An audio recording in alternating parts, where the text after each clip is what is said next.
Check, check, check. Check, check. All right, check. I think we're live here. Welcome into the training camp recap. This Patriots training camp recap is brought to you by Starland Sports, Sportsplex and Fun Park in Hanover. Alex Barth, Scott Zolak from the Rams behind Gillette Stadium, where the Patriots just wrapped up their first training camp practice of the summer. So it feels good that football's back, and we actually got a good amount to talk about. It was a jam-packed 90-minute practice. Yeah, they got a lot in 90 minutes. And I know each day as it passes here, they're going to amp it up another 15 tomorrow, and then another 15, which will be another 30 minutes on top of what we saw today on Friday. But for first practice out of the gate, I thought there was good energy. I did. I think there's a lot of looking around it because, like, things are new. Things are new to everybody. It's new to us. It's new to fans coming out here. What are you going to expect if you come out here? You're not going to see Bill Belichick. You're not seeing Tom Brady, but you're seeing a young Drake May. We'll get to the quarterbacks, but for Gerard Mayo, I think this is all new to him too. He's got to balance offense, defense, managing time, making sure they're on 90-minute practices, making sure he's telling the players and he's communicating with them, hey, this is the way it's going to be, and this is the way it's going to be. The big change with Mayo for me in the past, and he said, so there's a couple things. He said today they're not going to be in pads. I don't know if people can hear that music. That's fine. They're not going to be in pads until the 7th day, which is later than they usually go. But it wasn't exactly a ramp up. They went through their individuals, and then the final 75 minutes of the 90-minute practice, all 11 on 11, and Drake May was a big part of that. And my big takeaway from Drake May today is not even necessarily his performance itself, his approach. His first pass was a check down. After that, he's testing deep parts of the field. He's testing tight windows. And, there's mixed results in that, but he's here to compete. He's here to compete. He's here to make plays. By far, on the quarterback's two best throws of the day were back-to-back throws by him. He hit Rager down the right sideline on a one-handed catch, and he dropped the ball in on another good-looking fade route down the left side to Polk. Ball fell right in his hands. Ball was dropped. But you could tell, there's a difference between every quarterback here. You see Joe Milton walk out, and it's like you're watching Cam Newton on steroids. No steroid. No, he's a big dude. I know he's he physically looks impressive. He looks like a tight end. Zappy. We know Zappy, but you could definitely tell May and Jacoby are two different guys. Jacoby's wide base, big windup. Same guy I remember here as a rookie, watching his rookie camp here.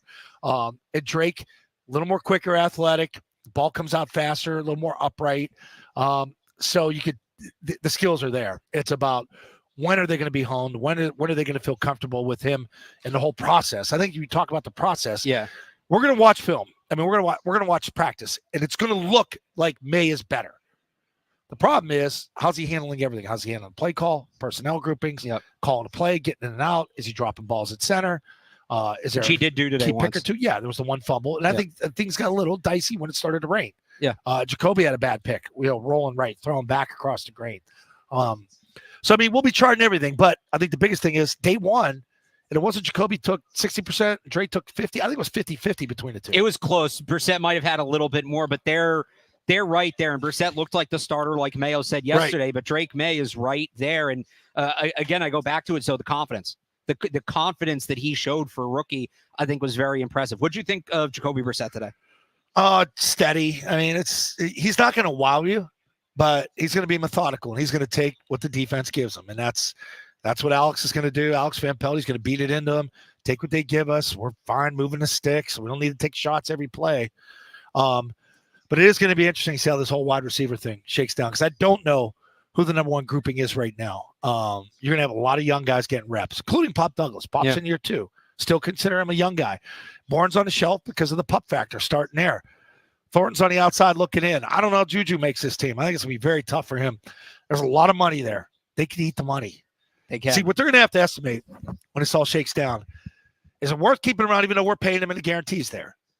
But is he taking key reps away from Baker and Polk that we can be using in a jumpstart year to where 2-3 years from now, where Juju's not in their plans by then, but those guys should be and will be. And is he taking key reps away? I'm starting to look at things differently. I'm with you. I always want the best players, the most experienced guys, but sometimes that's probably not for the betterment of the team. They've talked about play the kids, get ready. One wide receiver who did pop today, though, who is making a rush push, Jalen Rager was the best player on the field today. You mentioned the one-handed deep catch down the field, caught another deep ball where he pulled away from the corner late.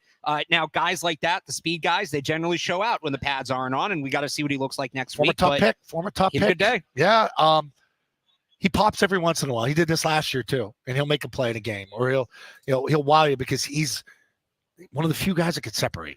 They don't have many guys that could separate. That's the biggest thing. When you play good defenses with good nickel, and you got guys in your hip pocket, every throw is complicated. Mac went through hell because everything had to be perfect. And when you're not perfect, balls get picked, balls get tipped. 3 and outs happen and stresses your defense. And last thing the defense wants to be is stress for 18 games or 17 games. Caught myself. Again, this Patriots recap, training camp recap is brought to you by Starland Sportsplex and Fun Park in Hanover. I want to get to the story off the field with the defense that we heard after practice. But before we kind of wrap it up there on the field defensively, anything that stood out to you? No, just their communication. They're going to look like the better unit. It's the most experienced unit. I thought it was good that day one, we'll get to Judon too, I'm sure. But Judon and Gotcha are there. They're in the first group and they're ready to go, and they're full go. So I think that there's a good working relationship there between the two and the negotiations and all that. That this isn't something that I'm going to hold out or I'm going to cause issues within the locker room. I think they're pros and they understand it, and I think the team communicates differently than it has in the past. Absolutely. A couple other notes just for me on the defense. Jonathan Jones playing on the boundary, so that kind of sets that up. And you're seeing them run through a lot of different options at linebacker. They have some guys that aren't out here. Sione Takitaki isn't out here. Gerard Mayo talked about Marte Mapu maybe being able to earn a role there, which he's a guy that feels like, I don't know, he's on the outside looking in at the roster, but maybe just a special teams guy. I think he's kind of caught in between positions too. Like, is he going to be the Polamalu type safety? Is he going to be a hybrid, or is he going to be an in the box player? I don't know. I don't think they know that yet, and I think they're trying to figure that out. But let's not forget about Marcus Jones too. I did a lot of stuff with him in the offseason. He's healthy. He looks good. I said, "Are you still fast?" He goes, "I'm faster." So I said, "You're going to be playing offense." He goes, "I don't think so. I think it's kick return and nickel back." And I think he's a guy that could, I think, quietly have a really, really big year. And that's where he's better. I know some people want to see him on offense because they want the explosiveness. If you want that skill set, you have Pop Douglas. Plus, you're telling everybody when you come into the game, hey, this is something special they got lined up for me. That's a little predictable. Yeah, it's a little predictable. Absolutely. So before we wrap it up here, again, Alex Barr, Scott Zolak, and we'll be doing these shows daily here on the Sports Hub YouTube page. You can find it on Patriots Audio on 985thesportshub.com. After practice, Matthew Judon, you talked about potential Holden candidate. He spoke to the media very, very candid about his contract. There's a lot in there that, it's tough to watch all these other guys get contracts. He's not getting one. He'll play under his current deal, but he doesn't want to. He doesn't feel it reflects his value. He'd like to be here long-term, but he understands if that doesn't happen.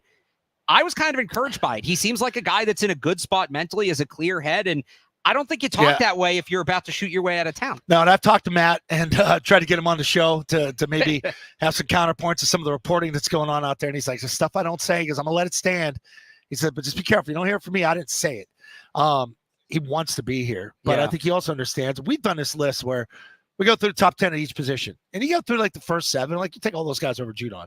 But then you get to like 8 or 9 at his position. It's Matt Judon. He's still, when he's right, he's a top 10 player in his position. The problem is he's getting paid like he's 20, and he knows that. Right, and I can't blame him for wanting to get more money, especially in the last year of his deal. He's 31 years old. He may not have another chance at a big contract if he gets hurt again. Right. He wants to cash in. Well, he still can. All right, we got 2 minutes here left, Zoe, before we wrap it up. What are you looking for tomorrow? I'm looking for you to take more pictures of chicks down there, because I know like the whole thing, Sarge is down there texting. Well, Bart's down here taking pictures of everything. He was late. I don't know how he saw that. He was late. I was supposed to do something with him. Yeah, but I look for them to build off one day. First day's in the books. I don't put much into day one. You're getting out there trying to get a feel for everything. Now let's start incorporating some things. Get some rhythm to it. I want to see some one-on-ones tomorrow. I want to see DBs versus the receivers. Yep. Which quarterbacks are lining up with which receivers. I think that's a big indicator. Like if Polk's going every time and May's throwing to him, that's a good thing for the May people. All right, this Patriots training camp recap has been brought to you by Starland Sportsplex and Fun Park in Hanover. Scott Zolak, Alex Barth. We'll be back tomorrow for more coverage. 985thesportshub.com. Myself, Matt Dolph, have plenty of written work over there. Make sure to subscribe to the Sports Hub YouTube channel. You'll get notified whenever we go live, which, again, the next one will be 2 o'clock tomorrow. How do I get YouTube? What's up? How do I get YouTube? I get home. I think you can get it on your TV. All right. I'll walk you through it. I'll walk you through it. Kids will do it. We'll get Zoe on the TV tomorrow. Until then, for Scott Zolak, I'm Alex Barth. Thanks for watching. We'll talk to you next time.